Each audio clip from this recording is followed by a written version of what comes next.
لله نحمده ونستعينه ونستغفره ونؤمن به ونتوكل عليه ونعوذ بالله من شرور أنفسنا ومن سيئات أعمالنا من يهده الله فلا مضل له ومن يضلل فلا هادي له ونشهد أن لا إله إلا الله وحده لا شريك له ولا نظير له ولا مثيل له ولا مثال له ونشهد أن سيدنا ونبينا ومولانا محمدا عبده ورسوله صلى الله تعالى عليه وعلى آله وصحبه وبارك وسلم تسليما كثيرا كثيرا اما بعد بزرگوں اور دوستوں اور میرے دینی بھائیوں، یہ تربیتی مجلس جو ہے اس کا آج آخری دن ہے اور یہ آخری مجلس ہے اور اس کے دو حصے ہیں۔ ابھی تھوڑی دیر میں بیان ہو کر ذکر کی مجلس ہو کر دعا ہو جائے گی، اس کے بعد فی الفور ہم عشاء کی نماز پڑھیں گے۔ عشاء کی نماز کے بعد ایک دوسری مجلس ہوگی، اس میں ہمارے باہر سے آئے ہوئے علماء 5 سے 7 منٹ اپنے اپنے تاثرات بیان کریں گے۔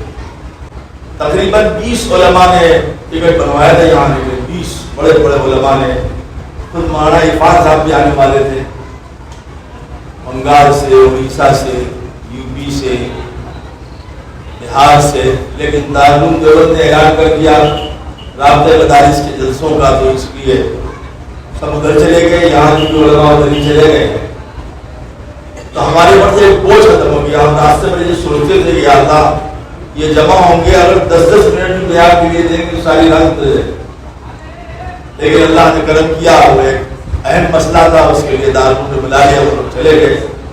اس وقت ہمارے پاس 50 علماء موجود ہے۔ ہمارے اس مجلس میں سب سے محمد بزرگ حضرت مولانا غلام رسول صاحب ہیں، 85 سال ان کی عمر ہے، 40 سال سے بخاری شریف پڑھا رہے ہیں۔ ہمارے مجاز بیت بھی ہیں، وہ بہت ہی ضعیف ہو گئے ہیں، تو بیچارے چل بھی نہیں پاتے، 10 منٹ ان کا بیان ہوگا۔ پھر مولانا نذیر احمد صاحب ندوی رحمۃ اللہ علیہ نہیں رہ گئے، جو در حقیقت اس تربیتی مجلس کے بانی مبانی تھے، تو ان کی جگہ پر حضرت مولانا داؤد صاحب جو اجتماع مسجد کے امام ہیں، وہ اپنے کچھ تاثرات بیان کریں گے۔ پھر دھنباد کی نمائندگی مولانا عنایت کریم صاحب کر ہی چکے ہیں، مولانا محمد سعید صاحب انشاءاللہ 10-5 منٹ کچھ بیان کریں گے، اور آخر میں ہمارے قدیمی دوست مولانا محمد سلمان مکی صاحب آئے ہوئے ہیں، جنہوں نے مغرب کی نماز پڑھایا۔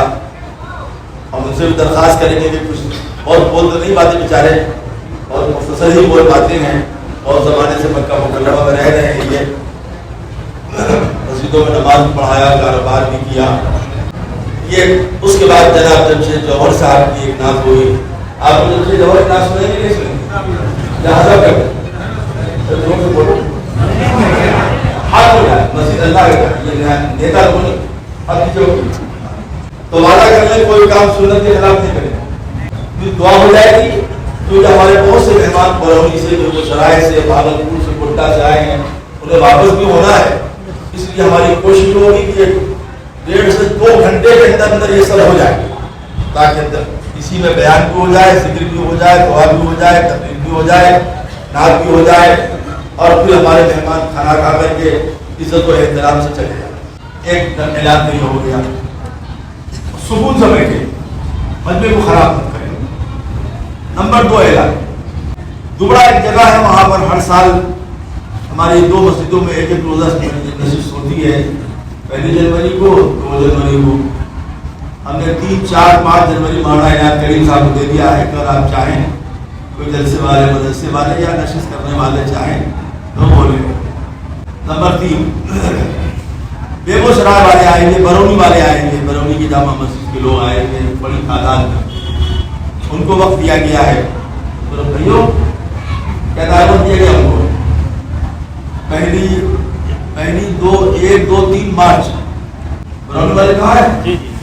یہ وقت ملا ہے کو نا، پکا ہے نا؟ آگے پیچھے مت کیجیے گا، نہیں ملے گا. طریقہ بھی سیکھ لیا ہے آپ نے، دیکھ لو اس کو. جن کو دیا گیا ہے بہار اور جھارکھنڈ اور بنگال کے لیے، جن کو دیا گیا ہے 1, 2, 3 مارچ 3 روزہ مجلس انشاءاللہ تربیتی مجلس وہاں پر ہوگی. یہ چند چھوٹے بڑے اعلانات تھے. اس کے بعد ہم دوسری بات آپ کی خدمت میں عرض کرتے ہیں اور بہت مختصر انداز میں عرض کرتے ہیں کیونکہ میری طبیعت بھی بہت خراب ہے اور ایک دم ہم کسی لائق نہیں. ہر بات کو ایسا لگا کہ چاندی نکل جائے گی، اتنی کھانسی. لیکن بہرحال تھوڑا آرام کر لیا تو کچھ سہولت ہو گئی ہے. میں بڑے ادب و احترام سے، عزت و احترام سے 2 بات آپ کی خدمت میں عرض کرنا چاہتا ہوں. دعا ہے کہ اللہ تعالیٰ مجھے صحیح طریقے سے بات کہنے کی، آپ کو سننے کی، پھر ان سب پر ہم سب کو عمل کرنے کی توفیق عطا فرمائے. پیارے دوستوں، بزرگوں، ہم نے بہت سے بزرگوں کو دیکھا ہے. شاید اس مجمع میں کوئی ایسا نہیں ہوگا جس نے ایسے بزرگوں کو دیکھا. بڑے بڑے اکابر کو دیکھا. حضور جی محمد اللہ آپ کا حکام، جنہوں نے جنرل ارشاد سے مقابلہ کیا 10,000 کا، جبکہ جنرل ارشاد ان سے بیٹھ اور پیر سے مقابلہ کر ہار بھی، جیت بھی گئے، پھر زبردستی ہرایا گیا. پیر سے مقابلہ کرنے کا انجام کیا ہوا کہ جنرل ارشاد کو تخت سے اتارا گیا اور جیل کی سراخوں میں ڈال دیا. اپنے شیخ سے مخالفت بول کر. یہ بہت بڑی سزا اللہ کی طرف سے ملتی ہے کہ جس سے تم کو دین مل رہا ہے، سنت مل رہا ہے، شریعت مل رہی ہے، تعلق مع اللہ مل رہا ہے، تربیت ہو رہی ہے، جنت کے دروازے کھل رہے ہیں، آخرت بن رہی ہے، رضا الہی مل رہی ہے، تم اس کا مقابلہ کرو. اور اب ہم تم کو ایک قصہ سناتے ہیں. ہم میں سے بہت لوگوں نے دیکھا ہوگا، نام سنا ہوگا حضرت شیخ الحدیث مولانا محمد زکریا مہاجر ہندی کا، ان کی تبدیلی نصاب پڑھتے ہیں. اور رسول اللہ ہمارے نوجوان بچے خاص کر سن رہے، وہ بہت محنت کے بہت ہیں. سب خیرہ وہ ٹھیک ہے، جیسے مدرسے والے بچے ہیں نا، وہ مدرسہ ٹھیک ہے، یہ ٹھیک نہیں، وہ مدرسہ بہت اچھا ہے، وہ مدرسہ تو بہت ہی اچھا ہے. اس کا نتیجہ کیا ہوتا ہے کہ طلبا کی جگہ بیٹھ کے پڑھتے نہیں، 1 سال یہاں 2 سال وہاں 6 سال وہاں، تو ان کی استعداد نہیں بنے. لیکن جو طالب علم ایک ہی مدرسے میں اپنے آپ کو کھپا دیتا ہے، وہ وہاں سے کچھ آگے چلتا ہے، وہاں سے کچھ لے کے نکلتا ہے. 1 سال سہارنپور میں حضرت شیخ کو بڑی خدمت کرتے، دن رات خدمت کرتے، 24 گھنٹہ خدمت کرتے. تہجد وقت موجود، شراب وقت موجود، مہمان دم موجود. اور سنیے، بات واقعہ نہیں ہے، یہ عبرت کی بات ہے. اور خاص کر وہ لوگ جن کو اجازت، کیونکہ وہ غور سے اس قصے اجازت ایک امانت ہے، اللہ کی بہت بڑی دیر دولت. اگر آپ اس کی حفاظت نہیں کریں گے تو وہ چھین لیں. اور یہ سلسلہ رہا 18 سال کا. کتنے دن بھائی؟ 18 سال. یہ شیخ نے ان کو اجازت و خلافت بھی نہیں دی. اس کے 1-2 سال کے بعد ان کے دماغ میں تغیر آنا شروع ہو گیا. باہر کی کچھ ایسی صحبتیں ان کو ملی، کچھ تغیر آنا شروع ہوا. کچھ جماعت اسلامی والوں سے تعلق ہوا، کسی سے تعلق ہوا، تو شیخ کی آنا کم ہو گیا. تو شیخ کہتے ہیں کہ ہم نے سوچا کہ ذرا بیوی بچوں والا آدمی ہے، ہو جاتا ہے 4-10 دن کے بعد آ جائے گا، 10 دن کے بعد آئے، کبھی 5 دن کے بعد آئے، کبھی 8 دن کے بعد آئے. پہلے ہمارے دماغ میں کچھ گیا نہیں فضول کسی قسم کا کہ یہ راہ سے بیراہ ہو رہا ہے. یاد رکھنا، ہدایت اللہ کے قبضے میں، لیکن ہدایت جب بھی ملتی ہے جب ہم ہدایت کے طالب ہوں. اس وقت انہوں نے مہینوں کے بعد آنا شروع کیا. پھر اس وقت انہوں نے اعتراض کرنا شروع کر دیا. اعتراض پڑھنے لگا تھا، یہ تو مردہ پیر ہیں، لوگ یہاں آتے ہیں خدا کی طرح مانتے ہیں، فلاں ڈھمکا، ایسے اتنے اعتراضات کیے کہ آخرکار وہ چھوٹے تو چھوٹا، اجازت خلافت تو گئی، بیعت تو گئی، خود ان کا حال یہ ہو گیا کہ ان کی داڑھی تک کر گئی. ان کو جماعت سے نماز نصیب نہیں. اللہ والوں کی شان میں گستاخی کرنے کی جو پہلی سزا ملتی ہے وہ یہ ہے کہ دین چھین لیا. ہر حدود سے مرید ہونا ضروری نہیں ہے، لیکن اللہ والوں سے عقیدت رکھنا یہ ضروری ہے. ہو سکتا ہے ہم کو مناسبت نہ ہو ان سے، ایک الگ سی بات ہے، لیکن عقیدت رکھنا، محبت رکھنا کہ جتنے اولیاء کرام اللہ دنیا میں زندہ ہیں سب ہمارے محبوب ہیں، یہ چیز انسان کے ایمان میں اضافہ کرتی ہے. آپ سے سوال کرتے ہیں، کیا سب مدرسے طلباء علماء بیٹھے ہیں، صحابہ کی تعداد کتنی بیان کی جاتی ہے؟ زور سے بولو. صحابہ کی تعداد 1.25 لاکھ. 1.25 لاکھ بیان کی جاتی ہے بھائی. 1,25,000. اس میں سے آپ 100 آدمی کے نام گنا سکتے ہیں؟ 100 آدمی 100 صحابی کے نام گنا سکتے ہیں؟ نہیں گنا سکتے. لیکن آپ کا عقیدہ کیا ہے؟ کیا عقیدہ ہے؟ ہر صحابی برحق، ہر صحابی حق پر ہے. 1,24,000 انبیاء کرام تشریف لائے، آپ کو 25,000 کا نام نہیں معلوم. لیکن کیا عقیدہ ہے آپ کا؟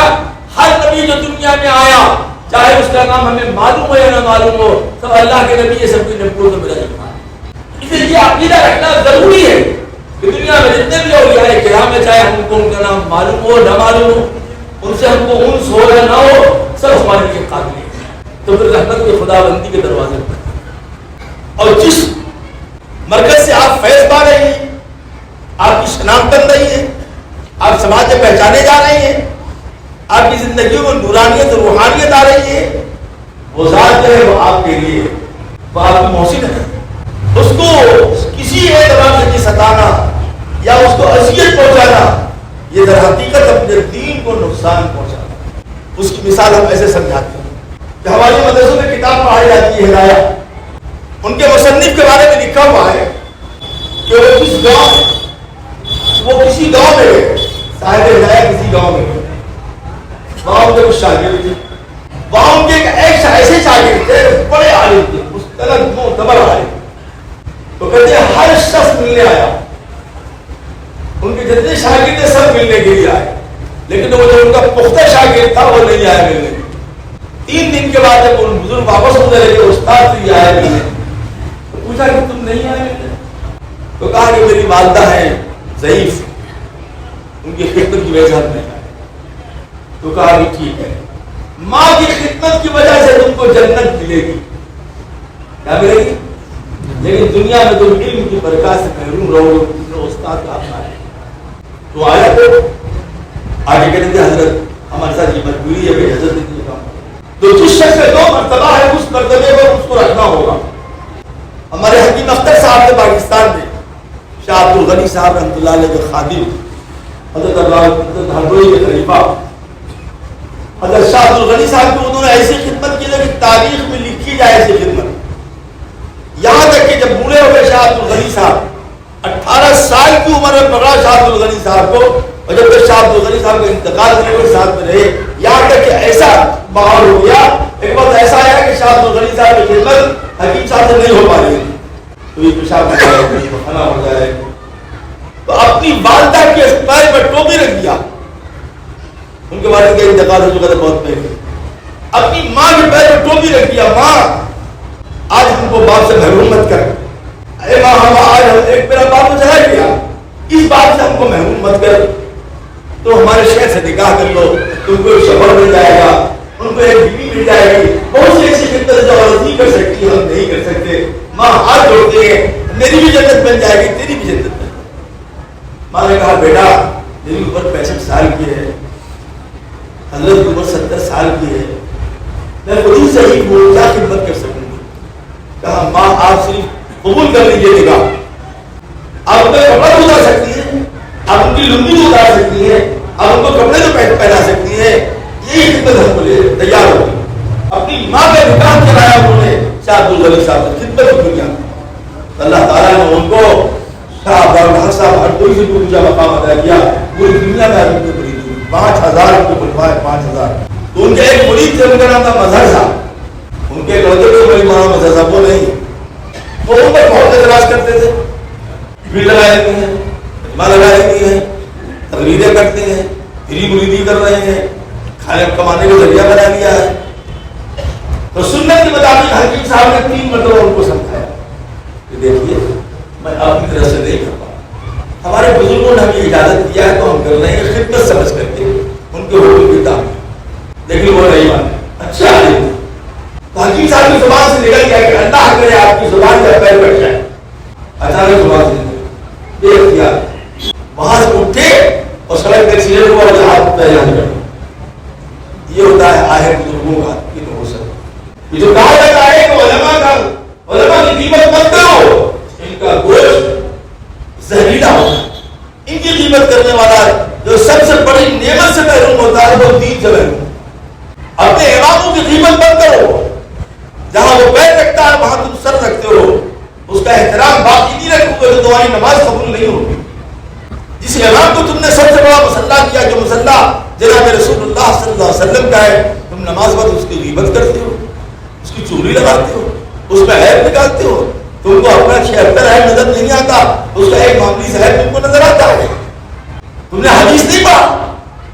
کیا فرمایا ہمارے آقا مدنی کریم جناب رسول اللہ صلی اللہ علیہ وسلم نے کہ میری امت پر جب وبال آئے گا تو سب سے پہلے علماء کا احترام دلوں سے نکالا جائے گا، علماء کو گالیاں دی جائیں گی، غیبتیں کی جائیں گی، ان کی چغلیاں لگائی جائیں گی، ان کو بے عزت و رسوا کیا جائے گا تو دین باقی نہیں رہے گا. آج ثناء اللہ پانی پتی نے کیا لکھا ہے؟ توحید مؤذن کفر، مؤذن کو تحریر کرنے والا کافر. تو کہ وہ صبح کو اٹھ کر ندا لگاتا ہے اللہ سب سے بڑا ہے، تم بستر میں پڑے سوتے رہے، اللہ سب سے بڑا ہے، سب سے بڑا اللہ ہے. اللہ کی وحدانیت کی گواہ لگاتا ہے، گہار لگاتا ہے. وہ جو چیز ہماری امت سے ختم ہوگی وہ پہلی چیز ہے احترام، علماء کا احترام، مشائخ کا احترام، والدین کا احترام، دین کا احترام، مساجد کے امامان و مؤذنین کا احترام. یہ ختم ہوگا اور ختم ہو رہا ہے. اس سے آپ کو بچنا ہے. آپ کا دل نہیں بھر رہا مت پڑھ لینا. علماء کی توحید در حقیقت علم کی تدلیل ہے، حافظ قرآن کی تدلیل در حقیقت قرآن کی تدلیل ہے. آپ ایک واضح فرق محسوس کر لیجیے کہ دو بچے ہیں، آپ کو بچوں کو لیجیے، ایک بچے کو کسی مدرسے میں ڈال دیجیے پڑھنے، وہی آپ کسی استاد کو لگا کر اپنے گھر میں ٹیوشن پڑھوائیے. مدرسے میں پڑھا ہوا بچہ اپنے استاد کی عزت کرے گا، لیکن ٹیوشن میں پڑھنے والا بچہ اپنے استاد کی عزت نہیں کرے گا. یہ میرا استاد ہے، وہ یہ کہے گا یہ کیا ہے؟ یہ میرے ٹیچر ہے. یعنی ہم پیسہ دیتے ہیں ان کو پڑھاتے ہیں، وہاں معلومات آ رہی ہے، علم نہیں آ رہا. یہاں علم آ رہا ہے. ہم رائے پور گئے تھے، اس زمانے میں پہلے بہت تکلیف تھی، پٹی وٹی باندھے ہوئے تھے. مغرب کی نماز کا وقت ہو گیا، وہاں جو اس کو سجادہ نشین ہیں، ہم نے کہا کہ بھائی مسجد کی نماز پڑھ لیتے ہیں پھر جاتے ہیں. اور ہم نے کہا کہ کار لے کر جاؤ مسجد کے گیٹ پر لگا دو. وہاں ایک بوڑھے آدمی کھڑے تھے، یا مجھے سنیں بزرگوں کی خدمت میں رہا ہوا آدمی کیسا ہوتا ہے. بوڑھے آدمی بالکل صحیح، اور ان کی کمر ایسے تھی. یہ بھی 2 سال پہلے کی بات بتا رہے ہیں. وہ آئے میرے پاس، کہنے لگے حضرت جی میری کمر پہ بیٹھے. کیوں؟ کہتے ہیں ہم آپ کو مسجد پہنچا دیں، ہم اپنی جوانی میں حضرت رائے پوری کے اوپر بٹھا کے لے جائے گا. حضرت رائے پوری جب بوڑھے ہوئے اپنی جوانی کا بھی اسی کمر میں بیٹھا کے حضرت رائے پوری کو مسجد دے جائے گا. آپ بیٹھ سکتے. بہت دن ہو گیا بیٹھا تو وہی میری پیٹھ پر نہیں بیٹھ رہا. تو میں نے ان کی پیٹھ پر ہاتھ رکھ کے بوسا دیا. میں نے کہا کہ نہیں، میں اس لائق نہیں ہوں کہ حضرت رائے پوری جس کمر میں بیٹھے تو میں بیٹھوں. میں چلا گیا پیچھے پیچھے پیچھے پیچھے وہ مسجد تک گئے کہ شاید میں بیٹھ ہی جاؤں. کیا بات تھی؟ وہ تربیت کا اثر. آج ہمارے گھروں میں تربیت نہیں ہو رہی ہے. اس کا نتیجہ یہ ہے کہ لڑکے بے ادب گستاخ نکل رہے ہیں، تمیز شعار نکل رہے ہیں. میں تعریف نہیں کرتا، اللہ توبہ اللہ توبہ اللہ توبہ اللہ توبہ. 40 سال مجھ کو یاد نہیں ہے مجھ کو کہ میں کبھی اپنے والد صاحب کے سرہانے بیٹھا ہوں. بیٹھا تو نہیں بیٹھ جاؤں، لیکن میں نہیں بیٹھا. جب پیدانے بیٹھا یا سامنے بیٹھا کہتے تو وہاں بیٹھا ہوں، لیکن نہیں بیٹھا، کبھی نہیں بیٹھا. 40-42 سال گزرا، میں نے کبھی حضرت رحمت اللہ علیہ یا بھائی جان رحمت اللہ علیہ کو اپنی پیٹھ نہیں دکھایا. میں یہ نہیں کہتا کہ آپ لوگ یہ سب کریں. میں یہ بتاتا ہوں کہ تربیت جب ہوتی ہے انسان کی، ماں باپ کرتے ہیں، اساتذہ کرتے ہیں، تو اس کے اندر جو پہلی چیز پیدا ہوتی ہے وہ ادب ہے. علماء کا ادب، شاعر کا ادب، امامان مساجد کا ادب، حافظ قرآن کا ادب، طلباء کا ادب. مناسبت نہیں ہے ایک دوسری بات ہے، مناسبت نہ ہونا دوسری بات ہے، اور حقارت کی نگاہ سے دیکھنا بالکل دوسری بات. یہ بہت لمبا موضوع ہے، جانا نہیں چاہتا ہوں. اس سلسلے کی آخری بات جو آپ سے کہنا چاہتے ہیں وہ یہ کہ آج ہمارے ملک کا جو سب سے سلگتا ہوا مسئلہ ہے وہ ہے ہماری آنے والی نسلوں کے ایمان کا تحفظ، جو ہم کو بالکل بے چین کیے ہوئے، ہم کو چین سے رہنے نہیں دیتا. کہ ہماری آنے والی نسلوں کے ایمان کے تحفظ کی ذمہ داری کس کی ہے، یہ ہمیں بتانا پڑے گا. یا اللہ ہم کو بتائیے. اگر ایمان کے تحفظ کی ذمہ داری ماں باپ کی ہے تو ماں باپ ذمہ دار ہے، علماء کی ذمہ داری ہے علماء ذمہ دار ہے، سماج کی ذمہ داری ہے تو سماج ذمہ دار ہے. ورنہ ہم کو بتاؤ کہ یہ لڑکیاں کیوں مرتد ہو رہی ہیں؟ یہ ماں باپ کی مرضی سے جا رہی ہیں، جا کے کورٹ میں لکھ رہی ہے کہ ہم کو ہماری شادی فلاں غیر مسلم سے کر دیا جائے، لکھ کر کے دے رہی ہے. ان کے ماں باپ کہتے ہیں ہم کو کوئی اعتراض نہیں، لڑکی جوانہ ہو جائے. جب ایمان اتنا سستا ہو جائے اور عورت کی آبرو اور عزت اتنی سستی ہو جائے تو اس کی کوئی اہمیت باقی نہیں رہ جائے تو دوستو یاد رکھنا اللہ کا عذاب آئے گا، ایسا آئے گا کہ تمہیں پتا بھی نہیں چلے. اللہ نے کیا فرمایا؟ اقترب للناس حسابهم وهم في غفلة معرضون. لوگوں کے حساب بہت قریب آ گیا ہے اور وہ اس حساب سے اعراض کر رہے ہیں، غفلت کا شکار ہیں. جو ہمارے ساتھ معاملات پیش آ رہے ہیں آئے دن یو پی میں، بہار میں، بنگال میں، کرناٹک میں، مہاراشٹر میں، دلی میں، ان کی تعداد 10-20 نہیں ہے، ہزاروں ہزار سے زیادہ ہے، کئی ہزار. آپ یہ سوچئے کہ میں فارغ ہوں، آپ یہ سوچئے کہ میرے پاس کوئی لڑکی نہیں ہے، اس سے کام نہیں چلے گا.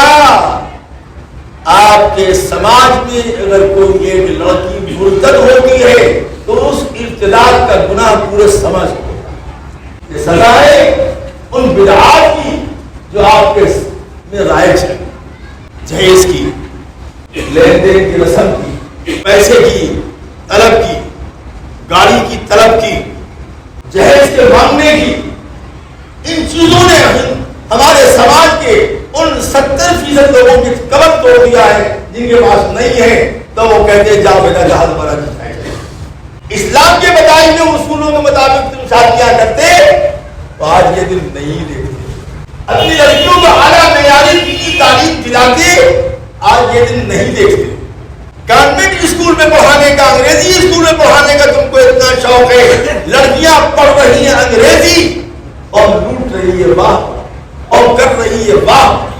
آگ جاتی ہے جب وہ کسی کے ساتھ تو ماں کہتی کہنے سے کیا بنتا ہے.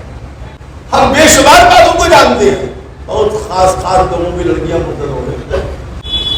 پردہ پڑا ہوا ہے، بولوا ہوا مرتد ہو گئے. بڑے خاص لوگوں کی لڑکیاں مرتد ہو گئی.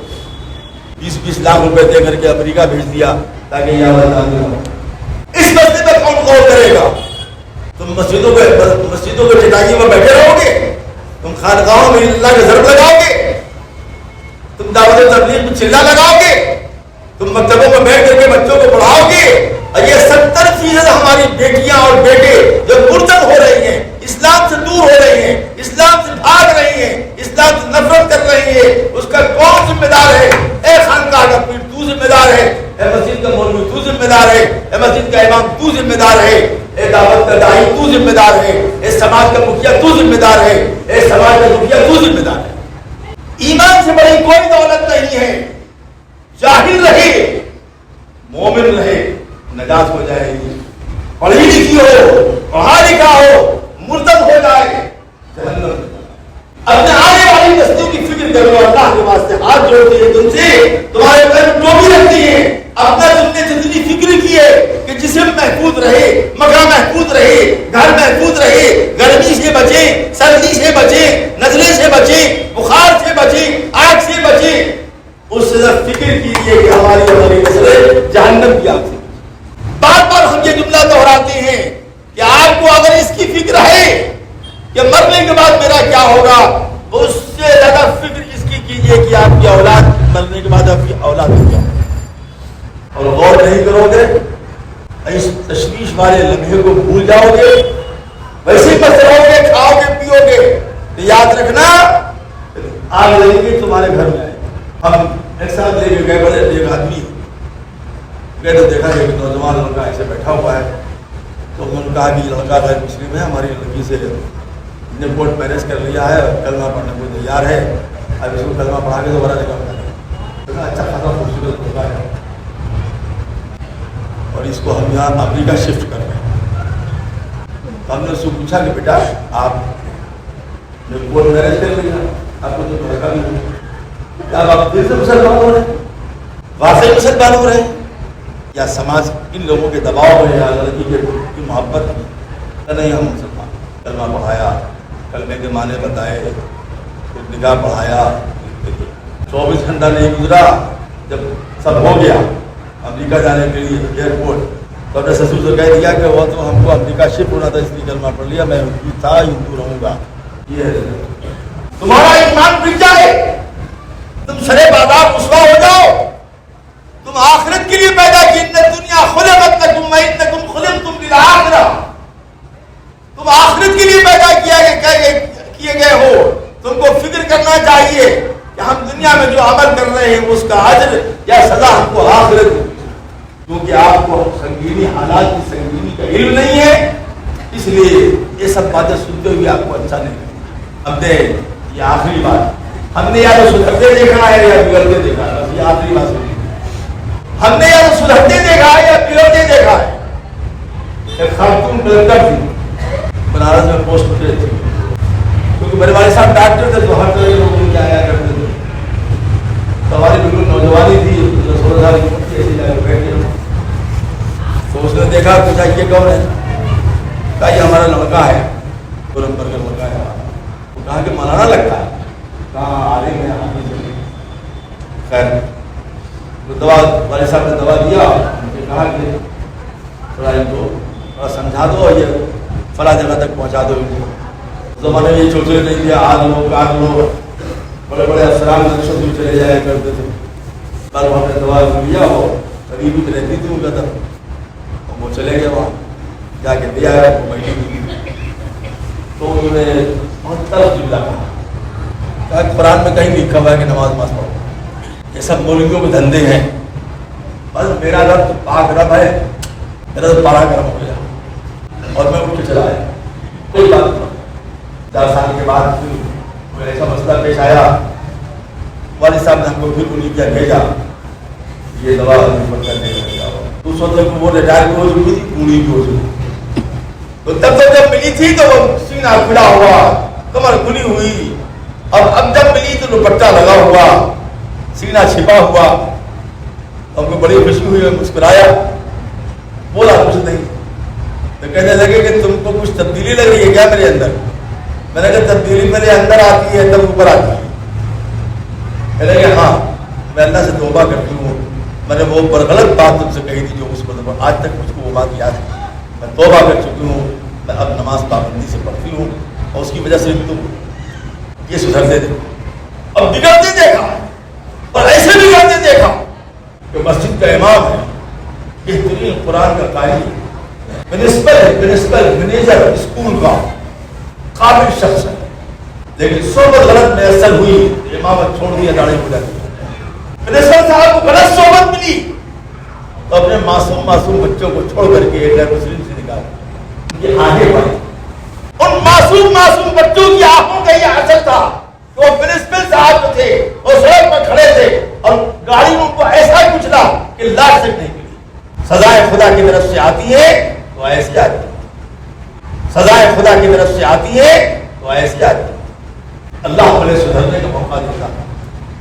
یہ وہ مرحلہ ہے کہ اگر آپ اپنے ایمان کا تحفظ نہیں کریں گے اور اپنی بیٹیوں اور بیٹوں کے ایمان کا تحفظ نہیں کریں گے تو آپ کی تہذیب آپ پر جگہ جگہ مکاتب قائم کیجیے، اپنی بچیوں کو قرآن کی تعلیم دلائیے، اسلام کے ساتھ و کلمہ ترجمے کے ساتھ بتائیے. 19 جو بڑے بڑے گناہ ہیں وہ ان کو یاد کرائیے، حلال حرام کیا ہے یہ سکھلائیے. ہم نہیں کہتے کہ آپ اسکول بند بھیجیے، لیکن ہم یہ کہتے ہیں کہ مکان کی بنیاد صحیح رکھیے. ہماری لڑکیوں نے پڑھا ہے، کوئی لڑکی جاہل نہیں، الحمدللہ. ہماری لڑکیوں نے بی ایڈ کیا ہے، گریجویشن کیا ہے. اللہ بھلے سدھرنے کا موقع دیتا.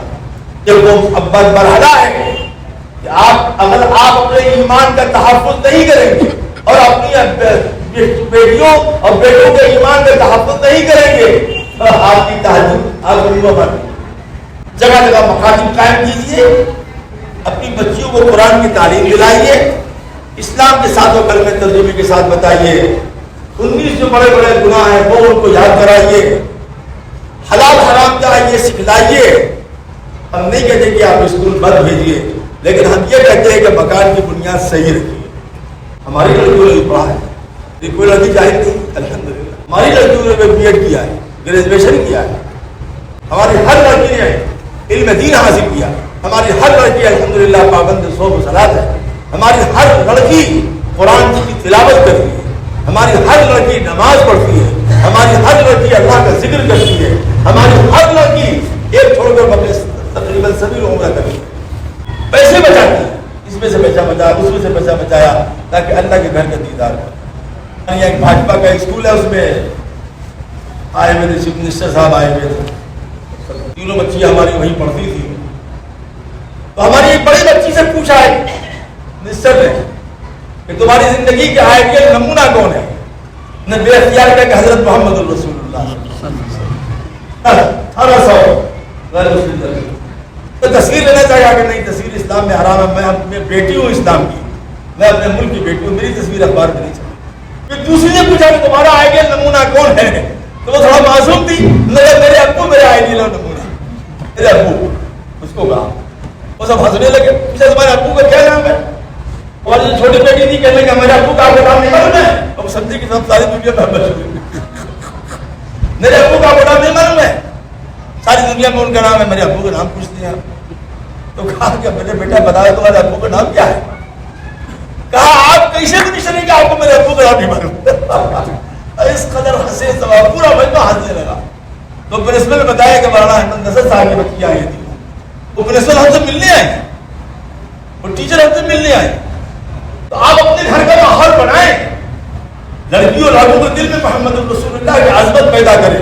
ابھی یہ قصہ سنا کر عمرہ کر رہے ہیں، میری چھوٹی بیٹی ساتھ میں تھی، سب سے چھوٹی والی، وہ اس سے پہلے بھی میرے ساتھ جاتی تھی۔ ایسا ہم لوگ پیچھے رہ گئے، ہم لوگ سے آگے ہو گئے، اپنی ساس کو اور اپنی نند کو سب کو پکڑ کے اللہ میں گھس گئے، اور ہر مقام بتایا یہ رکن یمانی ہے، یہ رکن عراقی ہے، یہ حجر اسود ہے، یہاں سے استلام کرتے ہیں، فلاں کرتے ہیں، بیت اللہ کا غلاف بھی پکڑوا دیا، اس کو بیت اللہ کا جو ہے تو دیواریں بھی ان کو چھپا دی، اور تھوڑا لگ کر کے حجر اسود کو مسا میں دی، اب معلومات کر کے اور حضرت جدہ میں چلی گئی۔ ہم لوگوں کو کئی دن کے بعد وقت ملا۔ یہ بات اس لیے بتائی جا رہی ہے کہ آپ کو فکر کرنی ہے، ہم نے آپ کو بتا دیا، اللہ کیا ہم بری ذمہ ہیں، ہم سے خدا پوچھے گا تو ہم کہہ دیں گے یا اللہ، نبی علیہ الصلوۃ والسلام نے فرمایا تھا اے میری قوم کیا ہم نے رسالت کا حق ادا نہیں کر دیا؟ صحابہ نے کہا تھا ہاں، میں بھی کہتا ہوں کہ ہم نے حق ادا کیا، اپنی قوم کو پورے ملک کے اندر بتایا کہ تم مرتد ہونے سے بچا لو اپنی نسلوں کو، اپنے ایمان کا تحفظ کرو، اپنے اعمال کا تحفظ کرو، اپنے اخلاق کا تحفظ کرو، آخرت کی فکر پیدا کرو، یہ چیز تم کو مرنے کے بعد تمہارے کام ہے۔ ہم تو آج بتائیں کہ زندہ رہے نہ رہے، ہماری بات زندہ رہے۔